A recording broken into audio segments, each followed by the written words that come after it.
এই যে 19টা দিন আছে না তোমাদের হাতে, এই 19টা দিন তোমরা ভাই সব কিছু ভুলে যাও। এই বাইরে গিয়ে আড্ডা মারা, বন্ধুদের সাথে সিগারেট খাওয়া, নেশা করা, এসব সব ছেড়ে দাও ভাই। মেয়ের সাথে কথা বলে এগুলো টোটালি ছেড়ে দাও। এই 19টা দিন তুমি নিজের লাইফকে ফোকাস করো। রাম রাম বন্ধুরা, নমস্কার। আশা করছি তোমরা সবাই খুব ভালো আছো। বন্ধুরা, এসএসসি জিডি এক্সামের জন্য আর মাত্র হাতে তোমাদের 19 দিন টাইম আছে। আজ 1 ফেব্রুয়ারি, 20 ফেব্রুয়ারি থেকে তোমাদের এসএসসি জিডির এক্সাম শুরু হচ্ছে। তো এই 19 দিনে কি করলে তোমরা এক্সামটা পাস করবে? দেখো, আমি তোমাদেরকে হাত জোড় করে রিকোয়েস্ট করছি, ভিডিওটা কেউ স্কিপ করবে না। এই ভিডিওতে তোমাদের সবার জন্য একটা জিনিস শেখার আছে।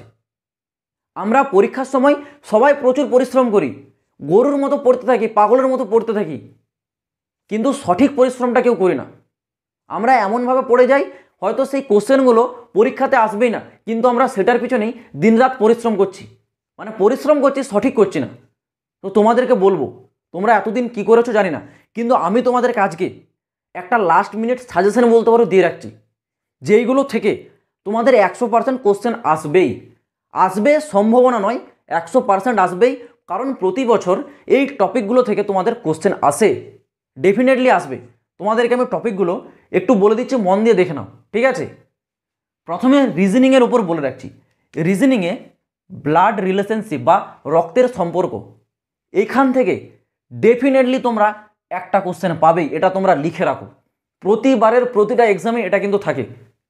এই এক্সামের এই কোশ্চেনটা তোমরা বলতে পারো একটা ভাইটাল মানে টপিক, ব্লাড রিলেশনশিপ। এখান থেকে তোমরা একটা কোশ্চেন পাবেই। আরেকটা আছে নাম্বার সিরিজ। এই নাম্বার সিরিজ থেকে দুটো কোশ্চেন তোমরা কমসে কম দুটো পাবেই। এবার কোনো সময় তিনটাও দিতে পারে বা একটাও থাকতে পারে, কিন্তু ম্যাক্সিমাম সময় এই নাম্বার সিরিজ থেকে দুটো করে তোমাদের রিজনিংয়ে কিন্তু কোশ্চেন তোমরা পাবেই।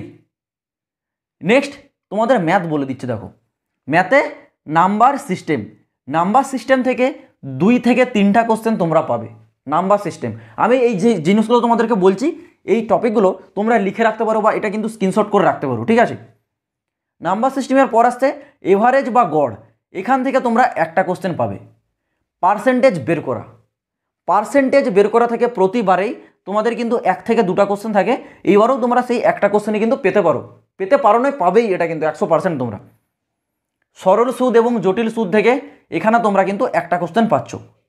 প্রফিট এবং লস থেকে 1 থেকে 2টা কোশ্চেন তোমাদের থাকবেই।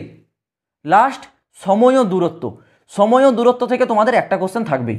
এই যেইগুলো বললাম না, এইগুলো সম্ভাবনা নয় বন্ধুরা, এগুলো 100%। প্রতি বছর এই টপিক থেকে তোমাদের কোশ্চেন থাকে, এই বছরও তোমাদের থাকবে, এটা তোমরা লিখে রাখো।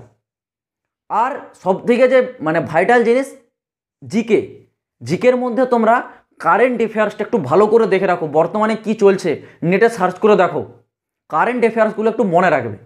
আর যারা কোচিংয়ে যাওয়ার জন্য যাদের কাছে পয়সা নেই, যারা অত্যন্ত মধ্যবিত্ত বা গরিব পরিবারের, না, তোমাদের জন্য বলবো ভাই, তোমরা যখন মাঠে খেলতে যাও বন্ধুদের সাথে, এইসব বিষয়গুলো নিয়ে একটু যদি আলোচনা করো না, সেটাই তোমাদের জন্য যথেষ্ট। বাইরে এক্সট্রা করে টাকা খরচা করে কোথাও যেতে হবে না। মানে যাদের কাছে মানে সমস্যা আছে, যারা আদারওয়াইজ কোচিং করছো তোমরা খুব ভালো, আর যারা পাচ্ছ না তোমরা চেষ্টা করবে, তোমাদের কোনো যদি বন্ধু কোনো জায়গায় কোচিং করে থাকে তাদের কাছ থেকে একটু নোটস নিয়ে প্র্যাকটিস করবে বা তাদের সাথে এইসব আলোচনা করবে। এই যে 19টা দিন আছে না তোমাদের হাতে, এই 19টা দিন তোমরা ভাই সব কিছু ভুলে যাও। এই বাইরে গিয়ে আড্ডা মারা, বন্ধুদের সাথে সিগারেট খাওয়া, নেশা করা, এসব সব ছেড়ে দাও ভাই। মেয়ের সাথে কথা বলে এগুলো টোটালি ছেড়ে দাও। এই 19টা দিন তুমি নিজের লাইফকে ফোকাস করো। আমি যে বিষয়গুলো বললাম এই বিষয়ের উপর তুমি একটু ফোকাস করো। এই 19 দিনই তোমার কিন্তু জীবনটা বদলে দেবে ভাই, যদি তোমরা সঠিকভাবে পরিশ্রমটা করো। পরীক্ষা চলে আসছে তার মানে এই নয় যে আমি পাগলের মতো পড়ে যাব। পাগলের মতো পড়ার দরকার নেই ভাই। পরিশ্রম করো, সঠিকভাবে পরিশ্রমটা করো, যাতে সেই পরিশ্রমটা তুমি ফলটা পাও। তো আশা করছি আমি তোমাদেরকে পুরো বিষয়টা বোঝাতে পারলাম। এসএসসি জিডি রিলেটেড প্রতিটা লেটেস্ট আপডেট তোমরা এই চ্যানেলে সব থেকে আগে পাবে। চ্যানেলটাকে তোমরা সাবস্ক্রাইব করে রাখো। তো চলো বন্ধুরা, দেখা হচ্ছে আবার পরের ভিডিওতে নতুন কোনো আপডেটের সাথে। জয় হিন্দ, বন্দে মাতরম।